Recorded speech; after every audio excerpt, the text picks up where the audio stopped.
Sábado, falando da seca extrema pelo Brasil. No Pantanal, os animais lutam para sobreviver com a falta de água. O veado procura por água onde agora só tem barro seco. Nessas imagens de armadilhas fotográficas, os cervos e os pássaros tentam matar a sede na lama. Temos muitos peixes que estão já em estado de sofrimento respiratório. A gente observou recentemente uma anta que ficou atolada aqui. As imagens são do monitoramento feito pelo Grupo de Resposta a Animais em Desastres, em parceria com o Instituto Chico Mendes. Desde julho, eles analisam os efeitos do baixo nível das águas no Pantanal. Eles também encontraram muitos animais magros. O levantamento apontou que num trecho de 30 quilômetros só havia água em 4 pontos e alerta que a situação pode piorar. A estiagem no Pantanal deve durar até outubro. Em determinados pontos, é mais do que necessário o fornecimento de um item básico que não traz prejuízo à fauna, que é a água. Um item essencial para a sobrevivência desses animais. Esse relatório foi encaminhado ao Ministério Público Estadual, que notificou a Secretaria de Meio Ambiente de Mato Grosso para fazer ações preventivas e minimizar o sofrimento dos animais no Pantanal. O MP recomendou o abastecimento de pontos que já eram usados pelos bichos como fonte de água na estrada transpantaneira. Biólogos e veterinários voluntários defendem a oferta de água para os animais e dizem que estão dispostos a ajudar. Nós entendemos que essas ações pontuais não vão resolver o problema como um todo no Pantanal. A área é muito grande, o problema é crônico, mas se nós temos a chance de mitigar o sofrimento de alguns indivíduos de espécies que são ameaçadas em outros biomas fora do Pantanal, é nosso dever fazer isso.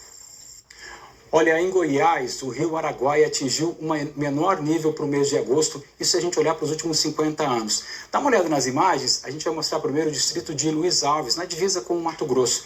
2 botos ficaram encalhados numa lagoa que acabou se formando pelo próprio rio. Os moradores tiveram que resgatar esses animais e depois eles foram soltos em outro ponto. O rio Meia Ponte, que abastece parte da região metropolitana de Goiânia, também está com nível baixo. O governo do estado, inclusive, publicou um decreto reduzindo em 25% a captação de água para indústrias e também produtores rurais.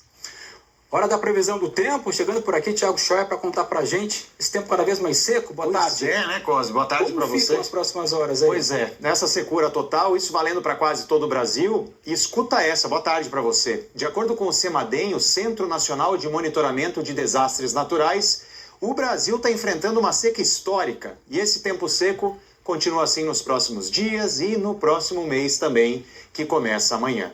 O que reforça isso é uma massa de ar seco. Você vai olhar aqui no mapa que a gente vai ter daqui a pouquinho, que praticamente não tem nuvem no meio do Brasil. E aí você sabe que com essa falta de nuvens, tudo acaba secando muito, o sol brilha mais forte, e aí essa alta pressão que está ali trabalhando forte no meio do país, acaba fazendo a umidade despencar também em praticamente todas as regiões. Inclusive, com a secura, a fumaça voltou a encobrir boa parte do Rio Grande do Sul, como você está vendo. Porto Alegre amanheceu com essa névoa sobre o sol bem avermelhado. E aí agora à tarde vai fazer 26 graus e até pode chover fraco de forma bem pontual. Já em Cuiabá, nada de chuva, secura extrema do ar, umidade ficando abaixo de 10% agora à tarde. Você vê imagens ao vivo. Máxima de 40 graus e isso faz Cuiabá ser a capital mais quente do Brasil hoje. Goiânia, Palmas e São Paulo ficam acima dos 30 graus também e muito secas. E aí esse calorão vai se espalhando por outros lugares do Brasil também. Porto Velho, por exemplo, chegando aos 38 graus. Você vê que aqui, Cosme, já aparece... Ali já aparecia um pouquinho de chuva, isso valendo então para o Rio Grande do Sul. Aliás, o Rio de Janeiro, 33 graus hoje, sem chuva. E apesar dos 33 graus, o mês de agosto no Rio acabou sendo de extremos. Teve a menor temperatura por lá, inclusive num dos dias, dia 13 de agosto. Baixou ali perto de 8 graus e também teve uma temperatura perto dos 38 graus no dia 23 de agosto. Então você pensa, é uma gangorra de temperaturas, né? E a gente falou tanto de seca, tem uma previsão de chuva, Thiago, para alguma região? Pois é, apareceu ali pra gente de relance aquela chuva mais, né, principalmente no Rio Grande do Sul. Então esta chuva no Rio Grande do Sul hoje pega um pouco mais forte, viu, Cosme? Não é neste mapa aqui, tá? Era naquele mapa que apareceu antes, então aquele ali, isso aqui não tá valendo, tá, gente? Não é isso aqui, esqueça isso, mas eu falo pra você. Tem esta chuva no Rio Grande do Sul, que pode ser uma chuva um pouquinho mais pesada hoje para a metade sul do estado. Também no norte do Brasil, entre o Amazonas e o Amapá, com uma chuva mais pontual. E também no recôncavo baiano, chuva continuando forte, assim como no leste do Nordeste em alguns pontos. Salvador, você vai ver imagens agora, vão ser uns 20 milímetros de chuva até a noite e máxima de 26 graus. Você vê que está bem fechado em Salvador, tem que prestar atenção porque já choveu bastante essa semana. Para a gente encerrar, setembro começa, né? E aí, como é que vai ser esse mês? Pois é, vai ser parecido com hoje, né? Principalmente amanhã e os próximos dias. Então, o BH, por exemplo, vai esquentando também nesses próximos dias, assim como Manaus. E pelo menos os 15 primeiros dias desse mês de setembro, que começa amanhã, vão ser bem secos e quentes na maioria do país. Continua chovendo apenas nas extremidades, como entre Rio Grande do Sul e Santa Catarina, leste do Nordeste e também em pontos do norte do Brasil, como Amazonas, Roraima e Amapá, ou seja, praticamente não muda nada, Cosme, do que a gente está vivendo. Teve um probleminha ali nas artes, sim, mas a sua mensagem foi entendida claramente porque você é o cara e todo mundo sabe como ficou o tempo. Espero que vocês tenham entendido tudo, claro que esses problemas acontecem, mas assim, falamos... A mensagem foi dada, falamos de seca, falamos de chuva, falamos de setembro. Só prestar atenção com esse ar bem seco aí, porque isso continua em praticamente todo o Brasil. Thiago Schoel, cara, um abraço, meu amigo. Tamo junto, você também, Cosme. Tchau, gente, valeu. Olha, um incêndio consumiu quase 18 mil hectares da mata nativa no Pantanal de Mato Grosso do Sul. Esse fogo começou, veja você, quando trabalhadores faziam a manutenção de uma ferrovia. Uma fagulha que escapou durante o trabalho de manutenção de uma ferrovia. Foi o que bastou para provocar um incêndio na vegetação nativa do Pantanal, na região de Porto Esperança, município de Corumbá. O incêndio levou 8 dias para ser controlado.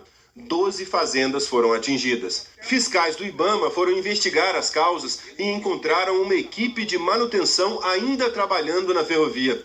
Os trabalhadores contaram que tentaram apagar o fogo, mas acabaram perdendo o controle e as chamas avançaram sobre a vegetação do bioma. A baixa umidade, a alta temperatura e o vento fizeram o resto. No total, o fogo consumiu quase 18 mil hectares, com muitos ipês amarelos. O IBAMA multou a empresa responsável pela linha em 57 milhões de reais e exigiu que ela apresente um plano de recuperação da área. A empresa terceirizada, que fazia manutenção nos trilhos, também foi multada em mais 50 milhões de reais. Essas multas estão entre as maiores aplicadas pelo IBAMA este ano por incêndios florestais. A empresa Rumo Malha Oeste, do Grupo Rumo, que administra ferrovias, tinha autorização do IBAMA para fazer a manutenção da ferrovia, que é usada para transportar grãos, mas teria que tomar medidas preventivas para evitar o incêndio, como treinar suas equipes. São condições do licenciamento para operar na região, que não foram respeitadas, segundo o IBAMA. Toda obra, toda manutenção, ela precisa adotar medidas preventivas de possíveis acidentes, no caso aqui no incêndio florestal.